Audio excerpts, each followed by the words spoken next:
Привет, меня зовут Азамат, я в супермаркете Увар, а это касса самообслуживания. В Таджикистане это нововведение, которое нужно для того, чтобы упростить процесс покупок. В чем особенности этих касс? Давайте узнаем.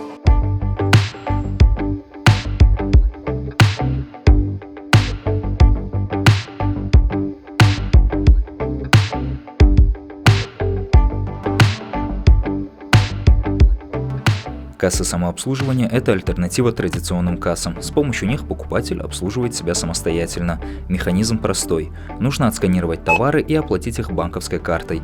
В Юваре можно сделать это и с помощью карты лояльности.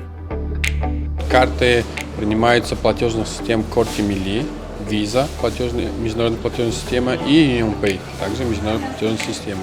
Вот также здесь поддерживается технология бесконтактного платежа, то есть NFC.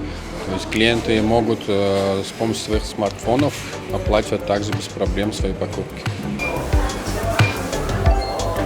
Кассы самообслуживания в Таджикистане внедряются впервые. Пока они работают только в 2 супермаркетах Ювар.